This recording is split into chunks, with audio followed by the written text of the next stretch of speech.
as the mainstream media is stirring up panic, many people across this world are taking the situation very seriously, which, of course, some people are even going as far as to call it racist to be concerned. And that's why in this video we're going to talk about that, all the latest developments and updates as they come in surrounding not only the coronavirus, but also the latest information on our bastardized, duplicitous social political landscape. But I do have to say, I am looking forward towards being in warmer climates where viruses don't thrive as much, specifically talking about Acapulco, where, of course, the Anarchapulco 2020 event will be held from February 10th to February 20th. A really incredible event filled with incredible speakers, and now with a one-time only special promo code from We Are Change in our association with this event.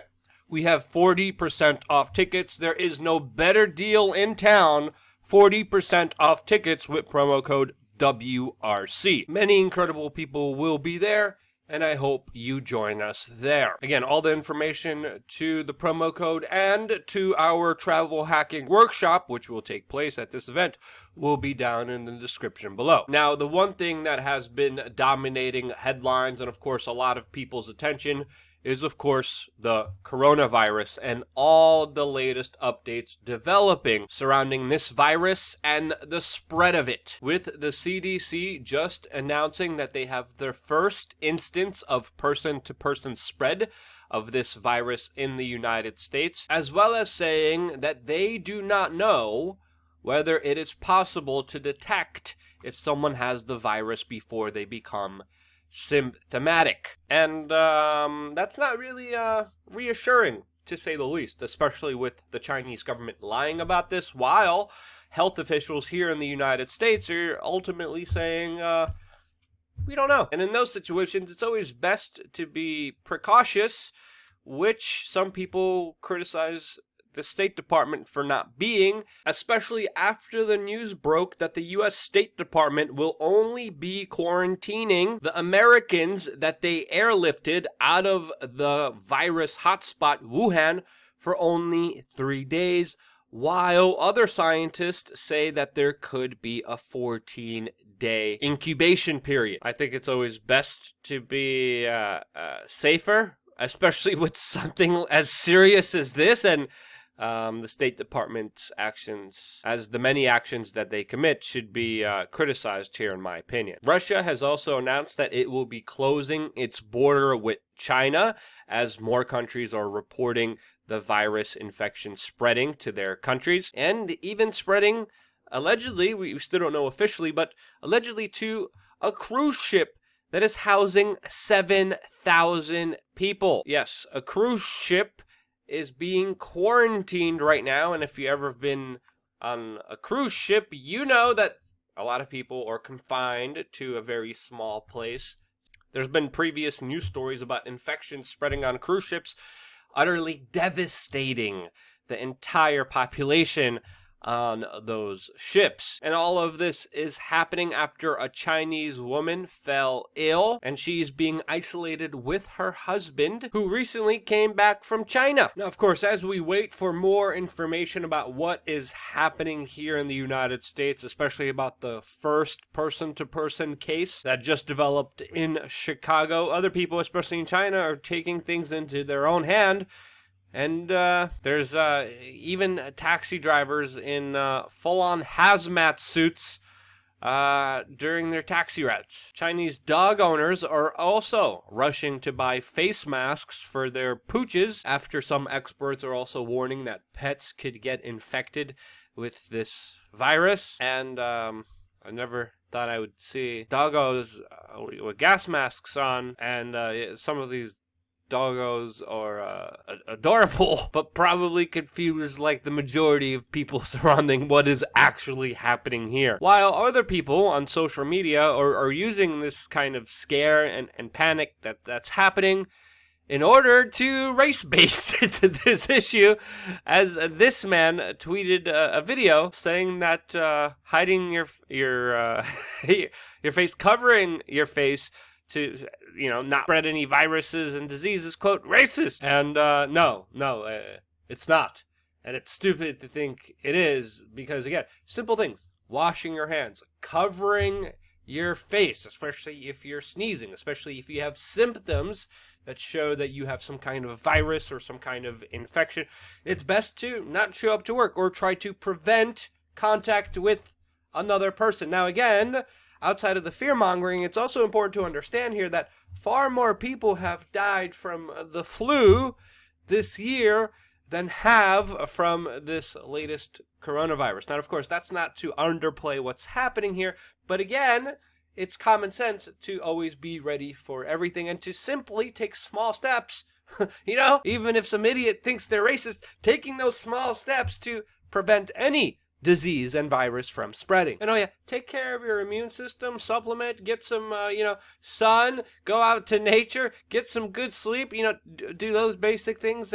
Surprisingly, I haven't seen those things being called racist, but who knows? Maybe someone will call them racist soon, but it doesn't matter. Now China, when it's not busy censoring the internet from first-hand accounts of actually what is happening in China, when it's not busy jailing people for criticizing their government's poor response to all of this, they are taking very extreme measures with reported videos of them locking people in their apartment complexes and other videos accusing them of burning bodies in secret to cover up the bigger effects of this. And according to a media outlet that interviewed allegedly people at a cremation center, they are allegedly, again, this hasn't been independently verified. It's almost impossible to independently verify anything coming from China because of the censorship, because of the crackdown on any form of information. But allegedly, there are more bodies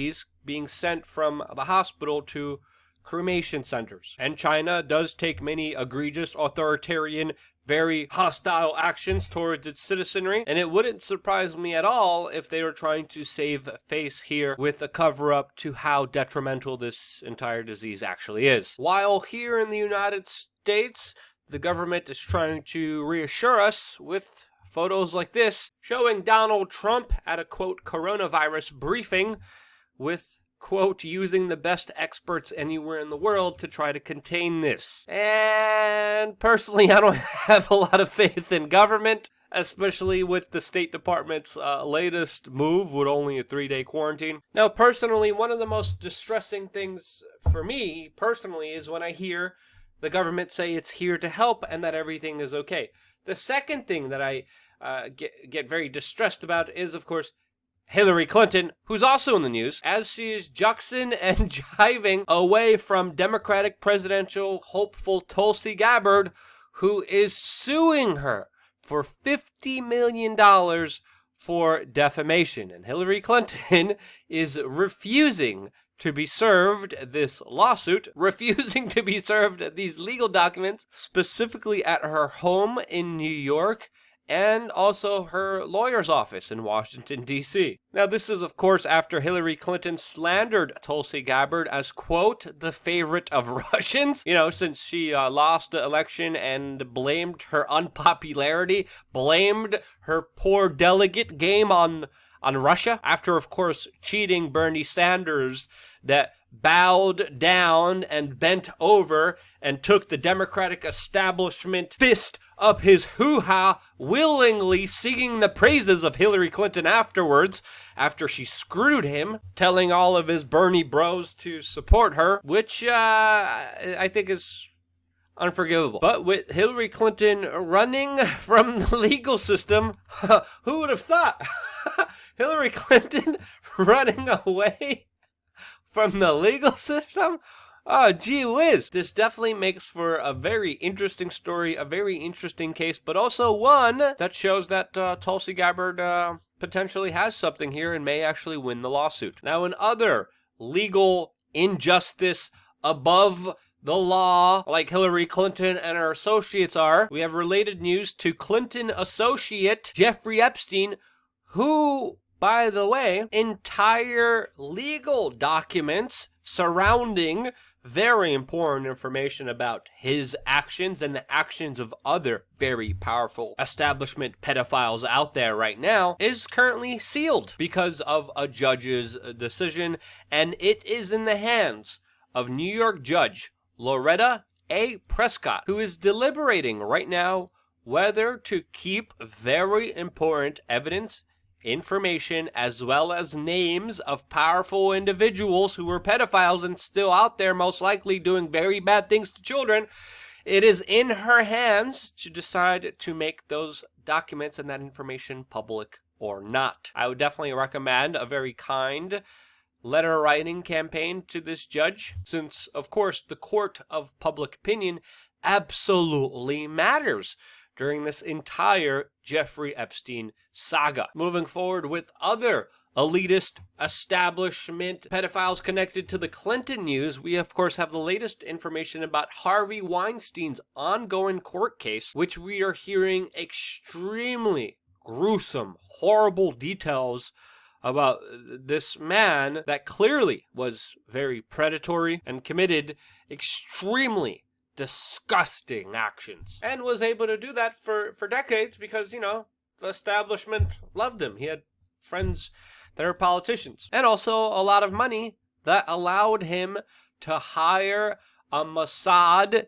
Israeli intelligence-linked agency to go after, spy on, and harass not only his victims, but also journalists willing to write about his horrible actions, even offering $300,000 for a success fee if they prevented damaging stories from being published about him. This again shows you how powerful journalism, independent reporting, storytelling is, collecting evidence is, which, by the way, has been directly under attack by the big social media tech giants that have been attacking it. Mainstream media has been bastardizing the practice of journalism, which I believe very few of them actually practice. They mainly practice PR, as we've been seeing them promote individuals like Jeffrey Epstein, Harvey Weinstein for decades, as they were clearly, according to many people, abusing a lot of people out in the open. Now again, with this latest story, I mean, this is above the law behavior that does deserve to be penalized to the fullest extent. I mean, companies like Black Cube deserve a lot of scrutiny, and hiring Mossad agents to harass, intimidate, and to kill stories about the truth. I mean, this is high-level criminal action, a major criminal enterprise that deserves to be fully taken out. And again, it's becoming more and more difficult to actually do reporting, to actually do journalism, since of course there's a fake campaign by politicians like Elizabeth Warren that want to put you in jail for the government deciding that what you said wasn't true. It's like news out of freaking communist China, where Elizabeth Warren is proposing a ministry of truth that will decide if what you said is truthful or not. And if the government says it's not, Elizabeth Warren wants you in jail, which is extremely comical coming from freaking Elizabeth Warren that has been caught lying about so many things about her whole entire existence. Whether it's the freaking public school lie, whether it's the lawyer lie, whether it's her being a Native American. I mean, she is the biggest liar out there on the political field right now on the Democratic ticket. And she's the one proposing penalties. I mean, there's other just weak-wristed nanny state weasels that just want government to control everything you see and hear, or, you know, just the major corporate heads that already do. So you can get promoted idiotic videos like this. Gay ice cream is the best. Frickin' out-of-touch billionaires sucking down on some vanilla cream, telling you how great big gay ice cream is, because, yeah, they want to be relatable. And I'm sorry, I'm sick of seeing this fake nonsense, hooey bullcrap. The corporatocracy, the technocrat overlords that are connected like this with the deep state, the Pentagon, the intelligence agencies, the government agencies, with the seed funding, with everything that they're doing interconnected of what you're seeing now. I am utterly sick and tired of them waging a war against news organizations like the one that you're watching now and other people who are trying to practice reporting, journalism, who are out there in the field trying to tell you the truth. And there are a lot of interest. There is a lot of money trying to prevent messages like this and other ones from getting out there to you. And the only thing standing in their way is you right now. And your little magic button, they can click right now. Put the cursor over the URL, click, copy, share. 3 clicks, that's all it takes. And then we get past the big censorship algorithms that we are facing that is trying to suffocate and destroy this independent media organization. And because we are still here, you guys are still doing that. And because you are, I love you guys. Thank you again so much for watching. Stay tuned for more here on wearechange.org.